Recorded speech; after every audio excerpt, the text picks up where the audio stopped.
నమస్కారం. శ్రీ చదివే గమనమే గమ్యం నవలను విని ఆనందిద్దాం. చూడమ్మా, డాక్టర్ గారు కూడా పార్టీ ఆదేశానికి కట్టుబడి ఉండాల్సిందే. నేను ఆమె భర్తనే కాదు, జిల్లా పార్టీ నాయకుడినని నీకు తెలియదా? నేను నిర్ణయించి చెప్తున్నాను. నువ్వు ఇంకెవరినీ అడగక్కరలేదు. ఎవరి అనుమతి తీసుకోనవసరం లేదు. పార్టీ నిర్ణయం అవునంటావా, కాదని పార్టీని ధిక్కరిస్తావా? సుభద్ర కంగారు పడిపోయింది. పార్టీ ఆదేశం ధిక్కరించడమే. ప్రాణం పోయినా తానా పని చెయ్యలేదు. నాకు ఇష్టమేనండి. మీరే పని ఇస్తే అది చేస్తాను. మూర్తి ఆమెకు ఆ క్షణం నుంచే పని చెప్పాడు. ఇట్నుంచి ఇటే ఆమె మహిళా సంఘానికి సంబంధించిన పని కోసం వెళ్ళాలి. ఆస్పత్రికి గాని, ఇంటికి గాని వెళ్ళే అవకాశం లేదు. పని పూర్తి చేసుకుని రాత్రికి ఇల్లు చేరుకోవచ్చు. సుభద్ర వెళ్ళిపోయాక మూర్తి బాధ, భయం, సంతృప్తి, ఉపశమనం అన్నీ కలిసిన మనసుతో ఏ పని చెయ్యలేక పుస్తకం తీసి మనసు లగ్నం చేయడానికి ప్రయత్నిస్తూ కూర్చున్నాడు. సాయంత్రం హాస్పిటల్ నుంచి కబురందుకుని వచ్చిన శారద అక్కడ పరిస్థితి చూసి ఆశ్చర్యపోయింది. 2 స్త్రీలు నొప్పులు పడుతున్నారు. పట్టించుకునే వాళ్ళు లేరు. ఉన్న 3 నర్సులు ప్రసవానికి సంబంధించిన అనుభవం ఉన్నవాళ్ళు కాదు. మరో ఆలోచన లేకుండా వాళ్ళిద్దరినీ లేబర్ రూమ్ చేర్పించింది. ఇద్దరినీ హుషారు చేస్తూ, అనునయిస్తూ ప్రసవం స్త్రీ శరీరంలో చేయగల ఎంత గొప్ప కార్యమో బోధిస్తూ వారి నుదిటి మీద ముద్దులు పెడుతూ వారిని సిద్ధం చేసింది. ఇద్దరూ కనేసరికి దాదాపు 3 గంటలు పట్టింది. ఒక్కతే అక్కడ పనంతా సంభాళించుకునేసరికి మరో గంట పట్టింది.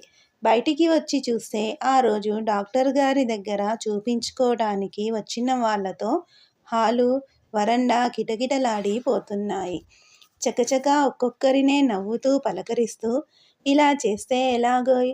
నీ ఆరోగ్యం గురించి నువ్వే పట్టించుకోకపోతే ఎవరికి పడుతుంది?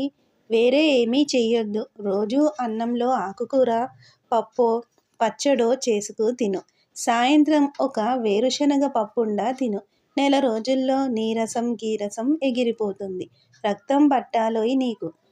మా ఆయన ఆకుకూర ఇంట్లోకి రానివ్వడు. నువ్వు తిను, ఆయనకు పెట్టకు. అలా ఎలా కుదురుతుంది డాక్టర్ గారు? ఎందుకు కుదరదు? గుప్పెడు కూర నీకోసం నువ్వు వండుకోలేవా? ఇంటిల్లిపాదికి వంట చేస్తావు. ఈ స్వతంత్రం లేదా?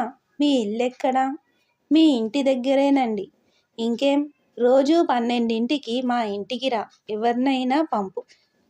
నీకు కావాల్సిన ఆకుకూర మా అమ్మ చేయించి పెడుతుంది.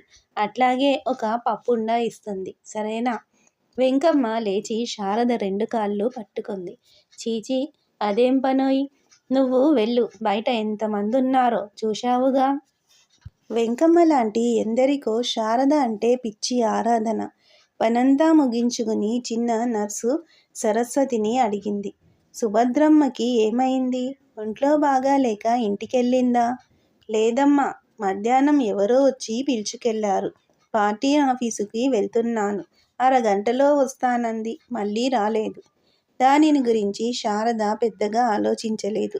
ఇంత సమయం పడుతుందనుకుంటే ఎవరో ఒకరి చేత తనకు కబురు చేసే పని కదా అనుకుని, ఒక్కోసారి అది కుదరదు. అందరం ఎంత కష్టపడుతున్నాం. ఇల్లు పని, పార్టీ పని, సుభద్రకు పిల్లలు కూడా. ఎంత ఓపికగా అన్నీ చక్కదిద్దుకుని వస్తుందో. తనకు ఇంట్లో అమ్మ ఎంత అండగానో ఉంది కాబట్టి. కానీ అనుకుంటూ ఒకసారి హాస్పిటల్లో ప్రసవమయ్యి ఉన్న వారిని, ప్రసవానికని వచ్చి చేరిన వారిని పలకరించి, వారిని నవ్వించి ఇంటికి బయలుదేరింది. ఇల్లు చేరేసరికి అలసట కమ్ముకొచ్చింది. అన్నం కూడా తినకుండా నిద్రపోవాలనిపించింది. కానీ మూర్తి, సుబ్బమ్మ ఊరుకోలేదు. మూర్తి మరీ మరీ బుజ్జగించి తినిపిస్తుంటే సుబ్బమ్మ ముసిముసిగా నవ్వుకుంటూ అవతల గదిలో కూర్చుంది. కడుపు నిండేసరికి శారదకు ఉత్సాహం వచ్చింది. గబగబా లేచి తాంబూలం చుడుతూ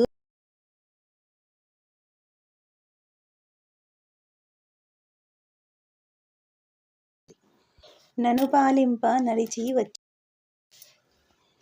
వచ్చితివో నా ప్రాణనాథ అంటూ త్యాగరాజ కృతి అందుకుంది. మూర్తి గొంతు కలిపాడు. వనజనయన మోమును జూచుటజీ వనమని నెనరున మనసు మర్మము తెలిసి అని అతను పాడితే మళ్ళీ పల్లవి శారద అందుకుంది. ఇద్దరి మనసుల్లో పట్టరాని ప్రేమ. మూర్తి శారద చుట్టూ చేతులు వేసి నడిపిస్తుంటే శారద ఒళ్ళు మనసు పులకరించింది.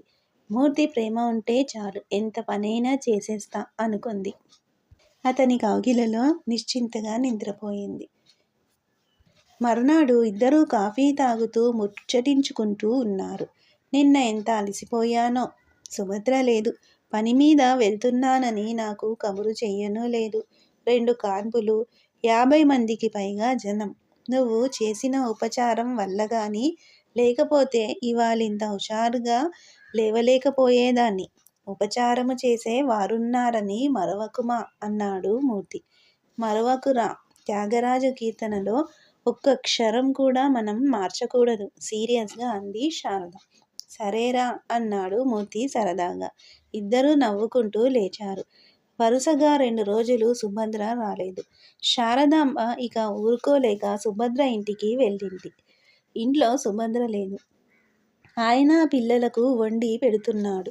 శారదను చూసి హడావిడి పడుతూ ఏం చెయ్యాలో తెలియనట్టు నుంచున్నాడు. సుభద్ర లేదా? లేదు, పార్టీ పని మీద మచిలీపట్నం వెళ్ళింది. పార్టీ పని మీద? అవునమ్మా. ఇప్పుడు ఆమె కూడా నాలాగే పూర్తికాలం కార్యకర్త కదా. ఇద్దరం అవస్థపడుతున్నాం. కానీ అలవాటవుతుందిలే. నాకు చెప్పనేలేదు. ఎక్కడమ్మా? 3 రోజుల నాడు పార్టీ ఆఫీసు నుంచి వచ్చి 2 చీరెలు సంచిలో పెట్టుకు వెళ్ళింది. రేపు పొద్దున వస్తుంది. నాకే ఏ సంగతి సరిగా తెలియదు. పిల్లలకు ఆమె నొదిలి ఉండటం అలవాటు లేక తిప్పలు పెడుతున్నారు. శారదకు మనసంతా చేదయింది. ఇదంతా మూర్తికి తెలుసు. తెలియటమేమిటి? అతనే చేసి ఉండాలి. ఒక్క మాట తనకు చెప్పలేదు. చెప్పే వ్యవధానం సుభద్రకు ఇవ్వలేదు. రేపొకసారి సుభద్రను రమ్మన్నానని చెప్పండి అంటూ బయటికి నడిచింది. మూర్తితో ఈ విషయం మాట్లాడాలని కూడా అనిపించలేదు శారదకు. మనసు ఎడారైనట్లయింది. అతనింత పని చేసి ఆ రోజు రాత్రి తనతో కళ్ళలోకి నీళ్లు చిమ్ముకొచ్చాయి. తమాయించుకుంటూ ఆస్పత్రికి వెళ్ళింది. వెళ్ళేలోపే గుండె దిటువు చేసుకుంది. సుభద్ర తనకు కుడిభుజమే. కానీ తను ఎడం చేతితో ఎక్కువ పనులు చేసుకోగలుగుతుంది. ప్రాక్టీసు పెట్టిన దగ్గర నుంచి ఉన్న సుభద్రకు అన్నీ తెలుసు. పోన్లే, పార్టీలో ఎదుగుతుంది. సుభద్ర గురించి కాదు, మూర్తి సంగతేమిటి? ఆ రోజు సాయంత్రం పని ముగించుకుని డాక్టర్ రంగనాయకమ్మ గారి హాస్పిటల్కు వెళ్ళింది శారద. ఆమె దగ్గర ఎప్పుడూ ఒకరిద్దరు అనాథ స్త్రీలు నర్సులుగా శిక్షణ పొందుతూ బతుకుతుంటారు. ఎవరినైనా తన దగ్గరకు పంపితే వాళ్ళు కాస్త తెలివైన వాళ్ళైతే సుభద్ర లేని లోటు తీరుతుంది. లేకపోతే తనకు హాస్పిటల్లో చాలా కష్టమవుతుంది. రంగనాయకమ్మ గారికి కాన్పు కేసు ఉండి లేబర్ రూమ్లో ఉండడంతో శారద చనువుగా ఇంట్లోకి వెళ్ళింది. చలంగారు, పద్మావతి గారు, ఇంకొంతమంది కూర్చుని ఉన్నారు. శారదను పద్మావతి గుర్తుపట్టి లేచి వచ్చింది. బాగున్నారా డాక్టర్ అంటూ కావలించుకుంది. మద్రాసులో 2 కుటుంబాల మధ్య స్నేహం ఉండేది. శారదను అక్క అని పిలిచేది పద్మావతి. నువ్వెంత బాగున్నావు పద్మ, చాలా అందంగా ఉన్నావు అంది శారద. అందుకే సినిమా వాళ్ళు వెంటపడుతున్నారు. చలంగారు చురక వేశారు. మీ స్నేహితురాలుండేది, ఏం పేరు? గుర్తు రావడం లేదు. వాళ్ళమ్మ ఇంకో అమ్మాయిని చేరదీసింది, రాజ్యం అని. ఆ పిల్ల ఇప్పుడు సినిమా ప్రపంచానికి రాణి. చాలా అందమైనదిలే. నటన కూడా తెలుసు. మీ స్నేహితురాలేం చేస్తోంది? ఢిల్లీలో ఉందనుకుంటా. మంచి ఉద్యోగం, భర్త, పిల్లలు, సంసారంలో పడిపోయింది. మంచి పని చేసింది. నాకు ఇల్లు, నాటక కళ రెండూ కావాలని కష్టపడుతున్నాను. నువ్వు రాజకీయాలు, వైద్యం, ఇల్లు ఎట్లా చూసుకుంటున్నావక్క? రాజకీయాలు ఆయన చూసి పెడతాడు. ఇల్లు వాళ్ళమ్మ చూసి పెడుతుంది. వైద్యం మాత్రం ఆమె చూసుకుంటుంది. మన వొయ్యిలాగానే అన్నాడు చలం. డాక్టర్ రంగనాయకమ్మను కుటుంబంలో అందరూ వొయ్యి అంటారు. శారద ఆశ్చర్యంగా ఆయన వంక చూసింది. ఆయన అన్ని మాటలు తన గురించి మాట్లాడడం అదే మొదటిసారి. శారదకు ఒక్క క్షణం ఆయనకు తన బాధ చెబుదామా అనిపించింది. మరుక్షణంలో ఆ ఆలోచనని తుడిచేసింది. తన సమస్య తనే పరిష్కరించుకోవాలి. మరెవరికీ ఆ శక్తి ఉండదు. తను సమర్థురాలని ముందు తను నమ్మాలి. నా రాజకీయాలు నేనే చూసుకుంటాను. నా పనులు నావే. ఇల్లంటారా? ఇల్లు ఇంకా ఫ్యూడల్ దశలోనే ఉంది కాబట్టి మా అమ్మ. ఆవిడ కోడలు దానిని పట్టుకుని వదలడం లేదు. వదిలిన రోజు దానిని నేననుకున్నట్లు ఒక సామాజిక ప్రదేశంగా చేసేస్తాను. వైద్యం నేనే చేస్తానని మీరే ఒప్పుకున్నారు కాబట్టి పేచీ లేదు అని గలగలా నవ్వింది శారద. నీ నవ్వు వల్ల నీ మాటలు నమ్ముతున్నాను అన్నారు చలం శారదను మెచ్చుకోలుగా చూస్తూ. శారద గురించి నీకు తెలిసింది తక్కువ. ఎక్కువ మాట్లాడొద్దు. ఆమెలాంటి మనుషులుండరు అంది పద్మావతి. తక్కువ కాదు, అసలు మాట్లాడను అంటూ మౌనంలోకి వెళ్ళిపోయారాయన. పద్మావతి సుబ్బమ్మ గారెలా ఉన్నారని అడిగింది. ఒకసారి వచ్చి చూడరాదు? అమ్మ సంతోషిస్తుంది. నీ గురించి ఎప్పుడూ తలుచుకుంటుంది. మీరు వేసే నాటకాల వంటివి పద్మావతి కూడా వేయరాదా అని గొణుగుతుంటుంది. పద్మావతి నవ్వేసింది. ఏదో ఒక నాటకాలు వెయ్యమనే అమ్మ అంది. నీకు అదృష్టవంతురాలివి. మీ ఆయనేమంటున్నారు? ఎలా ఉన్నారు? ఎప్పుడూ అనేదే, కొత్త ఏముంది? ఆయన సహకారం లేనిదే నా కళారాధన కుదురుతుందా? శారద నవ్వుతూ వెళ్ళేలోగా మా ఇంటికొక్కసారి రా అంటుండగా రంగనాయకమ్మ వచ్చింది. ఏంటి శారద, నీకు మా ఇంటికొచ్చేంత తీరికెలా దొరికింది? తీరికుండి కాదు, పనుండి వచ్చాను.